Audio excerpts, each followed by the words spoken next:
Buonasera, bentrovati a Primus Inter Pares, appuntamento del mercoledì, gruppo TV7, come di consueto vi ricordo siamo in diretta sulla pagina Facebook. Questa puntata è dedicata interamente da quello che succederà venerdì, praticamente dal Green Pass che fa litigare, fra poco vedremo il titolo. Questa sera cercheremo di capire di più, cercheremo di capire come comportarsi e cercheremo di capire come le aziende potranno superare questa situazione che è davvero molto ma molto complicata.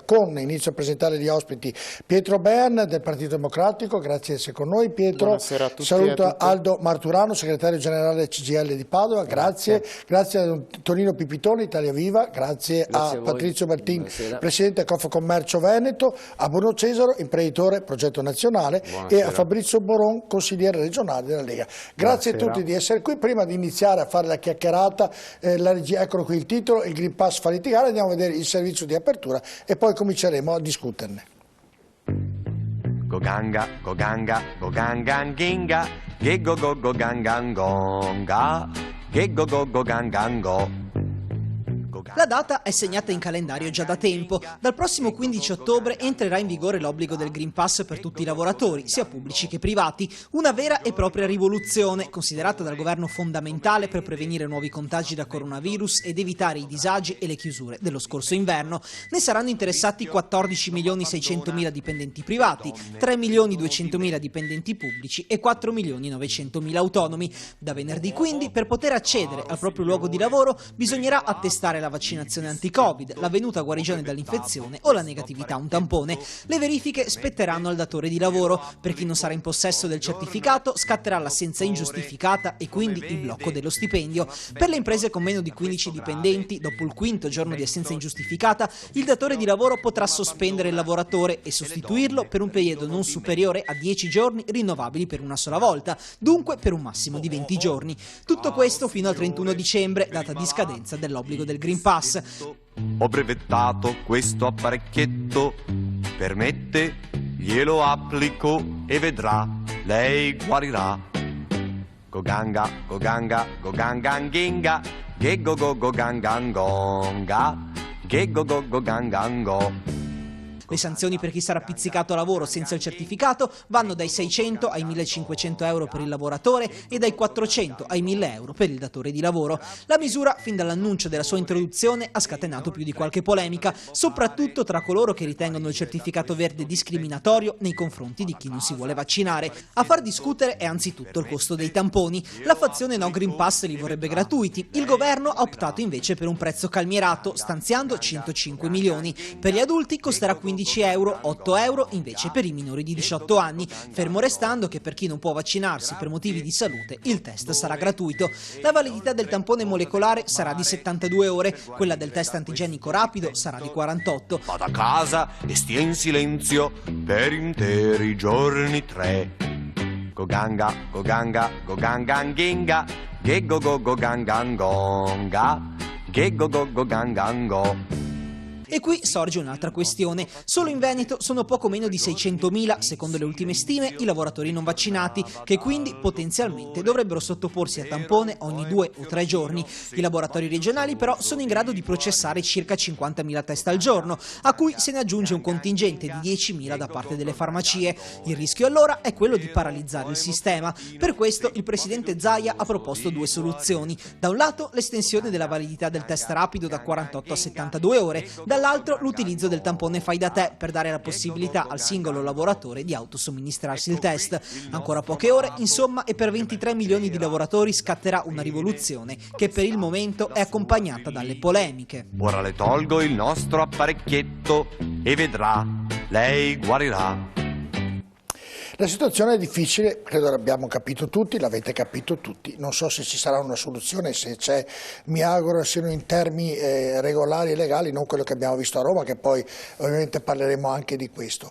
Inizio da Patrizio Bertin della Confcommercio. È una situazione drammatica che mette in difficoltà le aziende, già è fatica a trovare il personale e questa è una situazione che complica ancora di più le cose. Patrizio.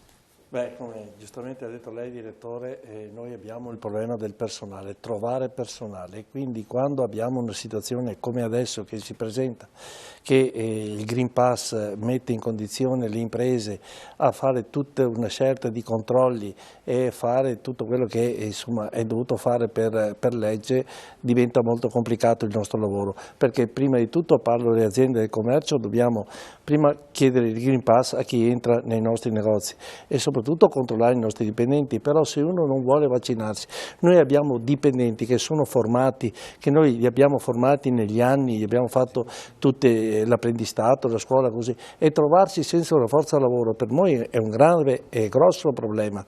Siamo però convinti che il Green Pass è quello che ci permette di rimanere aperti, penso alle discoteche che adesso hanno la possibilità di aprire, quindi è un problema veramente molto complicato e trovare, dobbiamo risolvere e trovare la soluzione non è semplicissimo, ci sarebbe solo una cosa da dire, vaccinarsi o farlo anche obbligatorio e quindi se facciamo il vaccino obbligatorio, uno si vaccina, bella finita e possiamo lavorare tranquilli.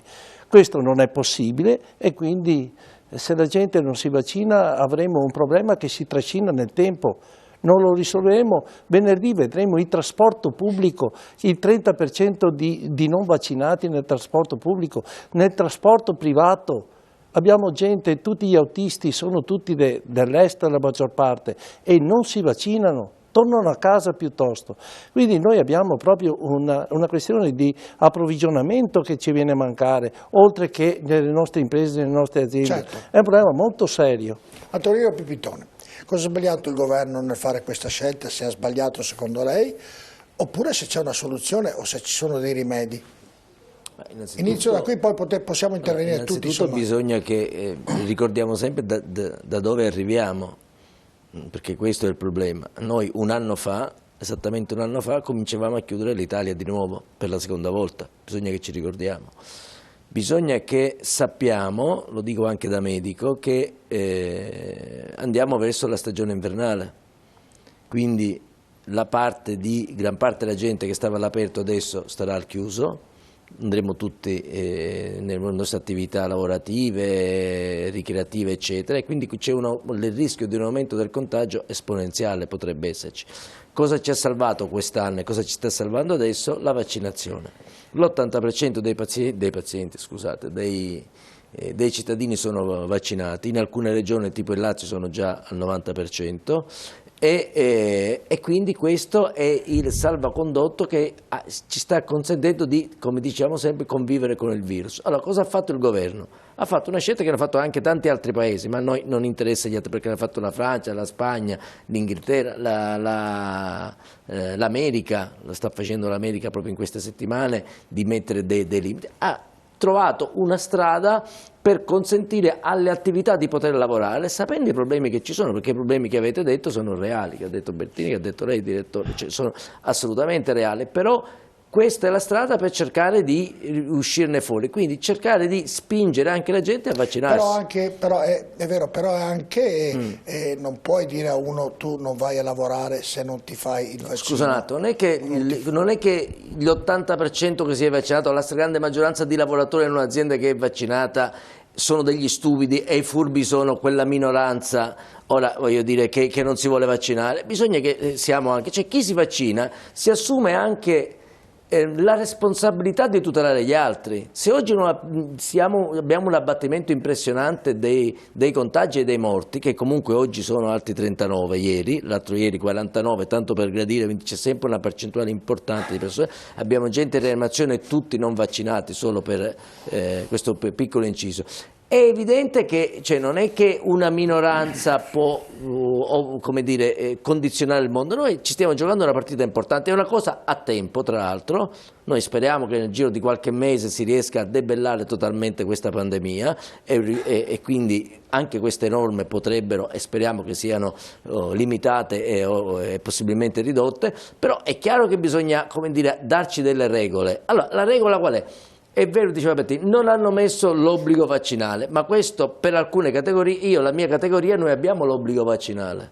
Quello che si sta facendo alle aziende lo stiamo già facendo nelle aziende sanitarie. Chi non si è voluto vaccinare o fa il tampone oppure Certo, va a facciamo il casa. giro completo. Oppure lavora lo stesso. Bruno Cesaro. Perché si sono accorti che non possono sospendere gli operatori sanitari, altrimenti la sanità si blocca. Questa è la realtà, e come la sanità è il privato.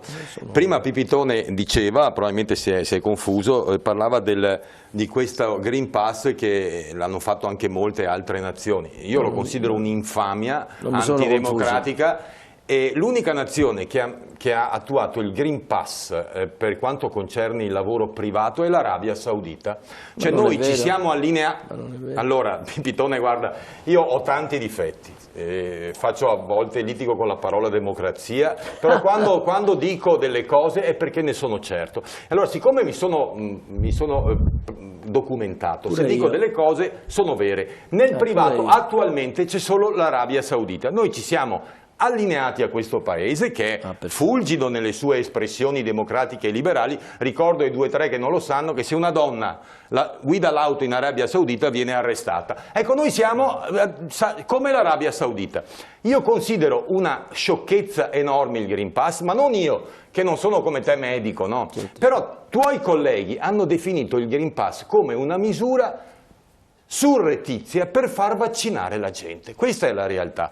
Crisanti ieri diceva che dopo 6 mesi la copertura vaccinale del Pfizer, BioNTech Pfizer, passa dal 95% al 40%. Per cui nelle mie aziende ci sono persone vaccinate in maggio che adesso non hanno più nessuna copertura o quasi nessuna copertura per il virus. Questa è la realtà. Voi state distruggendo, voi, non tu personalmente, che ti voglio anche relativamente e moderatamente bene, ma il governo che tu stasera rappresenti e non solo tu, ecco, sta distruggendo il tessuto, ma non solo economico, il tessuto sociale. Quando Bertin, prima io lavoro, le mie aziende lavorano nei trasporti internazionali, il marittimo, l'aereo, il terrestre. A Trieste bloccano tutto, a Gioia Tauro bloccano tutto, a Genova bloccano tutto. Cos'è che fate? Fate la retromarcia e dite no, ma questi glielo paghiamo, glielo offriamo noi il tampone. Nelle mie aziende chi non è vaccinato, e io sto parlando nelle aziende in cui io sono o amministratore o presidente o socio, stiamo parlando di circa 160 persone, ecco, il 30%, ovvio che non l'ho chiesto alle persone, però calcoli, Vox Populi, 30% non è vaccinato. Io pago i tamponi ai miei collaboratori perché mi sembra giusto, perché mi sembra che un operaio che guadagna 1.400, 1.500, un magazziniere al mese, spenderne 200 di tamponi mi sembra un furto. Ma sai cosa diceva quel tale? Diceva che non si possono far fare leggi a persone che guadagnano 15.000 euro al mese e poi devono essere rispettate da chi guadagna 15.000 euro all'anno. E questo è il fulcro del discorso. Gente che ha creato il Green Pass, che ha creato questo casino, è gente che non sa cosa è il lavoro. Bertin nel suo facciamo ambito, il giro, Cesaro, facciamo un giro. Iniziamo Bea, poi Marturano e poi potete intervenire un po' tutti. È un giro iniziale. Bea. Il Green Pass è senza dubbio una misura ferma, una misura che va attuata. Ci saranno delle problematiche, ma penso che tutti assieme con responsabilità riusciremo a superarle fino a quando, auspico, arriverà l'obbligo vaccinale, che secondo me è la soluzione che sistema un po' tutto e di cui abbiamo assolutamente bisogno.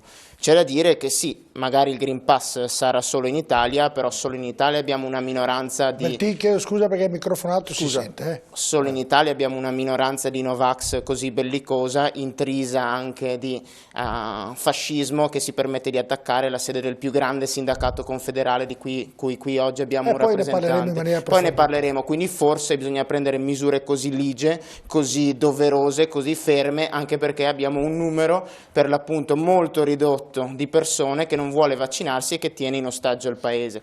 Io credo che comunque, al di là dell'obbligo vaccinale, che è una misura a cui dovremo sicuramente arrivare, visto anche le problematiche che purtroppo abbiamo visto il Green Pass darà nei luoghi di lavoro. Abbiamo guardato un pochettino quelli che sono i numeri anche a disposizione dei tamponi che possiamo fare sul territorio e vediamo che sarà una misura che funzionerà solo con l'aiuto di tutti. Una cosa molto importante che possiamo fare prima del via libera dell'EMA e dell'AIFA per poi mettere l'obbligo vaccinale, a cui io penso si arriverà e auspico fermamente arriveremo, è quella di potenziare, e questo non è una critica che faccio al governo ma è un suggerimento, gli strumenti di convincimento sulla campagna vaccinale. Io credo che la campagna di vaccinazione, per come è stata fatta a livello livello nazionale sia insufficiente, e lo vedo perché qui a Padova abbiamo fatto una campagna di vaccinazione seria con l'amministrazione comunale di Sergio Giordani e il risultato è stato che l'85% dei padovani si è vaccinato. Deve essere una campagna positiva che non criminalizza, non esclude chi non si è voluto vaccinare, altrimenti rimane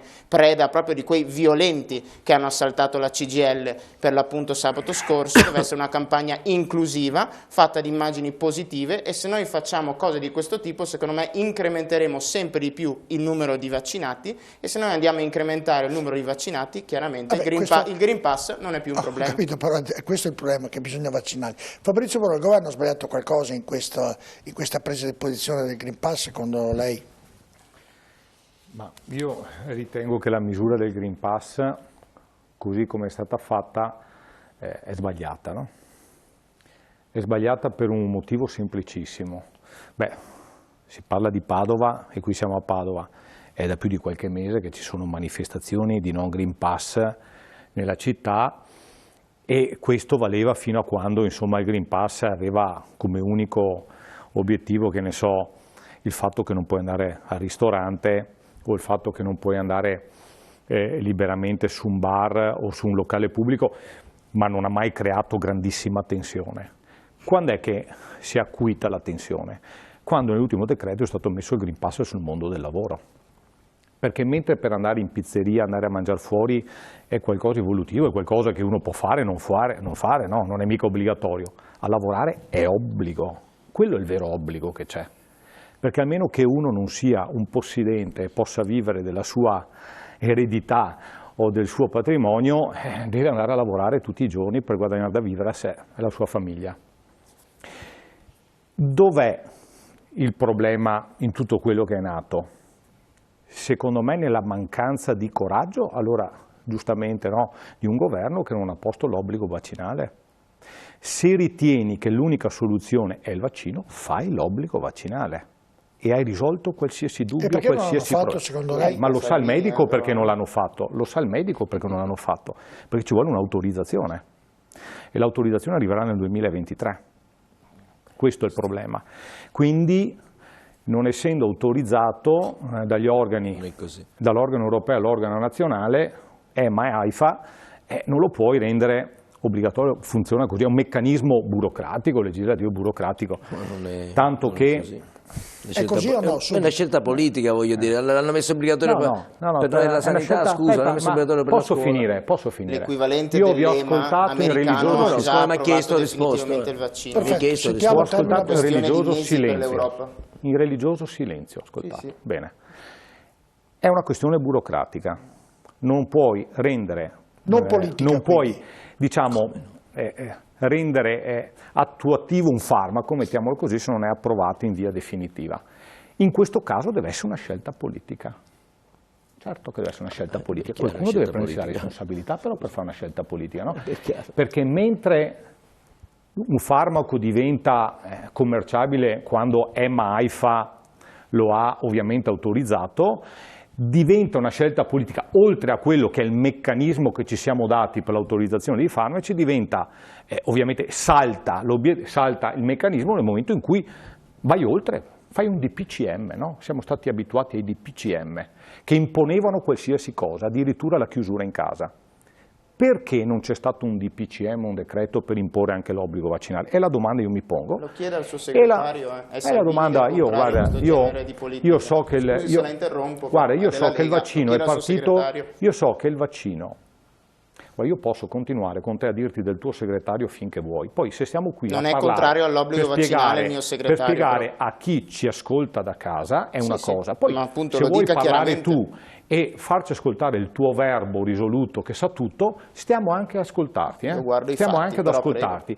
Poi, quando potrò parlare, magari spiegherò la mia posizione, quello che penso io. No? In democrazia funziona così. Certo. Ecco, nelle piazze vostre non lo so, ma in democrazia funziona così. Allora, quando non imponi l'obbligo, e quindi dici, no, perché questa è stata la scelta, oltretutto la questione dell'obbligo vaccinale e l'entrata dell'obbligo vaccinale risale ancora al governo precedente, perché parliamo di dicembre dell'anno scorso, non è stata presa questa scelta politica, hanno detto, ok, ci sono 3 modalità per cui avere il Green Pass.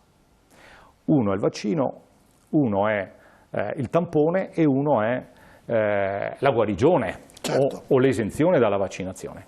Nel momento in cui politicamente dai una finestra di apertura, rendi possibile le scelte, mentre la guarigione non è una scelta ma è un atto ovviamente di conseguenza, mentre il fatto che tu non lo possa fare è un atto clinico, insomma medico che lo deve accertare, uno può avere la scelta di vaccinarsi e non vaccinarsi. Gli è stata data questa possibilità. Quindi? Beh, nel momento in cui entra l'obbligo nel mondo del lavoro, devi fare i conti con chi non si vuole vaccinare. Che tu lo ritenga giusto o lo ritenga sbagliato, ne devi fare conto e gli hai dato la possibilità. Il meccanismo è impossibile da sostenere. Uno, perché mi viene da ridere, ma abbiamo visto la rappresentazione che è stata fatta del filmato iniziale, no, dovresti sospenderlo e poi dopo 5 giorni potresti anche licenziarlo da quello. Ecco, qui stiamo parlando di un mondo imprenditoriale, specialmente quello del Veneto, ma del Nord, che è fatto al 95% di imprese sotto i 10 dipendenti. Sospenderlo. Sospendere lo stipendio, non No, è previsto dopo- licenziamento. né provvedimenti disciplinari né licenziamento. No, c'è scritto che lo puoi sostituire. Sì, Cos'è sostituire? Temporaneamente. Mi spieghi cos'è sostituire? Facciamo un giro, perché sentiamo anche Marturano. Mi spieghi cosa vuol dire sostituire? Poi arriviamo nel concetto, perché abbiamo... Se sostituire vuol dire creare un precariato di momento o Borò, se mi date una mano, perché abbiamo molti argomenti, se ognuno finisco semplicemente. prolisso, Nel momento in cui lascia allora, stiamo parlando di un territorio dove il 95% delle imprese è sotto i 10 dipendenti, dove un dipendente fa il meccanismo aziendale. Se è vero che c'è il 15, 20, 25% insomma, che non si sono vaccinati, vuol dire che su un'azienda a 10 dipendenti potrebbero mancargli dai 2 ai 3 dipendenti, potrebbero mancargli. Salta il meccanismo di produzione aziendale. Bene, qual è la soluzione a questo? Ovvio, il titolare d'azienda paghi il tampone. Bene, io l'ho chiamata la tassa sul tampone, perché è ovvio che si va a finire così che l'imprenditore gli paga il tampone. Cosa può fare? Non può mica lasciarlo a casa, no? Quindi è un governo che ha scaricato una sua inefficienza, una sua mancanza di coraggio, vogliamo dirla così? Perfetto. L'ha scaricata sui soliti noti che pagano. Ma tu glielo paghi, io glielo pago, ma non c'è disponibilità per fare i tamponi. Mi pare che la Lega faccia parte del governo. Posso fermarvi tutti? Quello è un altro. Finisco velocemente perché è stato interrotto 3 volte. E finisco che è questo. Poi c'è il problema della capacità del tamponamento. Perché non c'è. Quindi venerdì, come lunedì e martedì prossimo, tutti vorranno tamponarsi, non ci sarà la possibilità di tamponarsi, automaticamente qualcuno deve dirmi qual è la soluzione. Faccio presente che in Germania un tampone costa un euro. Perché poi, io non voglio dare ragione a nessuno, però dice, guardi che c'è anche il suo segretario all'interno del governo, quindi è anche lei... Ma qui è seduto Bono Fabrizio, no? Mi lascia parlare, mi fermo tutti perché sto parlando io l'ho detto fino all'inizio, non ho mai nascosto il mio pensiero, neanche di fronte ai segretari. Io volevo dire che anche lui ha fatto questa scelta, questo è il ragionamento. C'è una scelta di tutti tranne di una. È come dire a Pipitone se anche lui una casa da 1,5 milioni di euro pagato con il mutuo. Certo che ce l'ho. Lei oggi a Bono Fabrizio. Poi se mi fa la domanda se è d'accordo con la scelta del mio partito è un'altra cosa. Lei mi ha chiesto cosa ne penso io. Perfetto, ha ragione. Io pensavo facesse rappresentante della... certo che sono un rappresentante in Lega, ci sono tanti e pensano in tanti modi diversi. Certo, sì, anche lì c'è non mi pare che in Lega non ci sia una fascia che la pensa in modo diverso. C'è una parte governativa e c'è una parte che non c'entra niente. Più o meno. Scusi, uno può essere anche governativo, ma se si fa una cazzata, è una cazzata? Ma essendo a governo può anche rimediare. È comodo però. Marturano, tutti questi ragionamenti non l'ho lasciato per ultimo, le chiedo scusa per caso, perché abbiamo raccolto tutti, poi il sindacato è stato quello che ha attaccato, poi ne parleremo in maniera più approfondita perché abbiamo intervistato anche uno di Forza Nuova, responsabile della Forza Nuova del Veneto, e sentirete cosa ci dice proprio in merito all'attacco alla CGIL. Lei cosa pensa al di là del ragionamento che è stato fatto? Guardi, noi siamo al di fuori di ogni sospetto, perché poi in questo paese si dimentica facilmente, ma ad agosto siamo stati giornalisticamente massacrati per aver detto che la soluzione del Green Pass non era la soluzione adeguata, letteralmente massacrati ogni giorno sui giornali dicendo che eravamo filo Novax. Ora, siccome qualcosa ne capiamo, avendo oltre 100 anni di storia, è evidente che questa soluzione si sarebbe scaricata sul mondo del lavoro, che comprende, abbiamo visto i numeri, 22 milioni di persone. Questo è stato, come dire, il problema, e vediamo che sta montando, a proposito dell'attacco alla sede, ma poi ne parleremo. Allora, è evidente che non si può, perché aver spostato poi la responsabilità, per quanto possa sembrare un vincolo di legge, aver spostato la tensione e il confronto all'interno del mondo del lavoro tra imprenditori e lavoratori, perché poi a questo arriviamo alla fine, chiaramente ha, come dire, innescato le tensioni che noi stiamo vedendo in questi giorni. La posizione nostra da questo punto di vista è stata netta, perché non c'erano alternative all'obbligo vaccinale. Questa era una scelta che si doveva fare politicamente, perché sarebbe stata una soluzione che avrebbe riguardato tutta la popolazione, non avrebbe riguardato 22 milioni di persone, perché ci dimentichiamo dell'altra fetta. Il vero tema è questo. Allora, è chiaro, lo dico io per primo, non c'è stato il coraggio di voler fare questa decisione, che probabilmente sarebbe stata impopolare, sicuramente molti non sarebbero stati contenti, ma A, sarebbe stata chiara, B, era un'assunzione di responsabilità politica e quindi inequivocabile da questo punto di vista.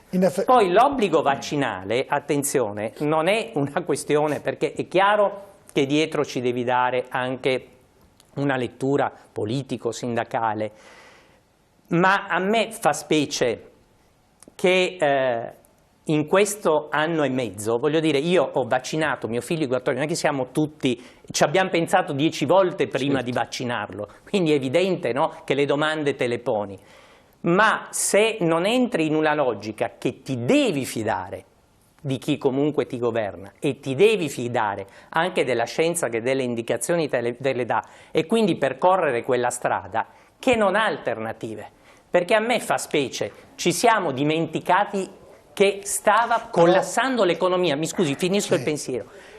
Ha avuto delle conseguenze pesantissime che noi pagheremo, non solo la questione dei trasporti che diceva prima Bertin, la questione delle materie prime. Cioè, voglio dire, noi siamo andati incontro a una crisi senza precedenti, e se non avessimo, ci siamo dimenticati 1 milione di posti di lavoro persi, che poi sono stati i più fragili che hanno perso il lavoro, di fatto, quello meno tutelati, lo dico io per primo, ma poi su questo possiamo aprire un'altra questione. Le ore di cassa integrazione fatte, voleva dire tenere ferma l'economia. È chiaro che la vera domanda è perché arrivi alla pandemia e come risolvi il problema. Perché non sarà l'ultima questa pandemia. No, certo. E le dico anche, guardando tante altre malattie, qui abbiamo un medico, lei immagini che ci sono persone che hanno un tumore, si curano con dei farmaci palliativi e poi muoiono, oppure i testimoni di Geova che non fanno le trasfusioni. Immagino un po' la gente cosa pensa, ne pensa, vai contro la morte pur di non medicarsi. Magari tutti fossero e avessero fiducia nella sanità. Non è così, e quindi bisogna ovviamente vivere anche in questo momento. Questa mattina siamo andati in un'azienda padovana e siamo andati a sentire come farete da venerdì. Sentiamo cosa ci dicono. Green Pass, controlli per i dipendenti interni e per i collaboratori esterni, attenzione alla privacy e, tanto per cambiare, nuovi costi che vanno ad assommarsi alla già alta pila degli adempimenti richiesti agli imprenditori. Le aziende padovane si preparano all'arrivo del 15 ottobre, la data cerchiata in rosso sul calendario, che segnerà l'introduzione vera e propria dell'obbligo del Green Pass sul posto di lavoro. E tutte, non senza le evidenti difficoltà delle nuove norme, cercano di adeguarsi e di farsi trovare pronte allo scoccare dell'ora X. Noi ci siamo organizzati come abbiamo potuto, come faranno sicuramente le altre aziende, con dei controlli a campione per capannone, chiamiamolo così, o per reparto, dove faremo il possibile per controllare almeno un 30% delle persone che entrano, e da là cercheremo di garantire questa legge che ci ha richiesto di fare questi controlli, rimanendo sempre dentro al stare attenti a non andare a intaccare la privacy delle persone, perché non abbiamo la possibilità di tenere né report né registri dove ci sono scadenze del Green Pass, ma dovremo soltanto fare dei controlli e capire chi ha la vaccinazione e chi invece non ce l'ha valida. persone dedicate che oltre a fare il lavoro quotidiano dovranno anche garantire che queste persone abbiano il Green Pass oppure no.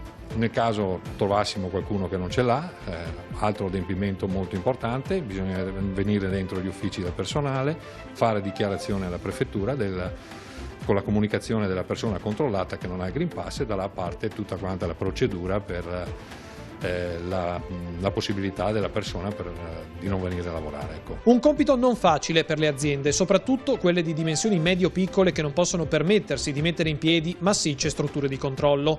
La soluzione, a detta degli stessi imprenditori, avrebbe potuto essere risolta con un po' più di buon senso, ma ora non rimane che mandare giù e adeguarsi alle nuove leggi. Sono le solite leggi all'italiana dove si appesantisce soltanto l'imprenditoria medio-piccola, perché la grande sicuramente ha delle strutture un po' più importanti, ma la piccola e la media deve sempre buttare costi supplementari per garantire queste leggine fatte un po' così tanto per fare, che bastava soltanto semplicemente dare la possibilità alle aziende di catalogare e avere da parte sua la possibilità di registrare il Green Pass e la validità, e così avevi già tirato via il 50-60% dei dipendenti che lo hanno e facevi il controllo mirato su quei pochi che magari ritengono giusto non farsi il vaccino, ecco, rispettando tutti e magari dando la possibilità alle aziende di non avere costi supplementari.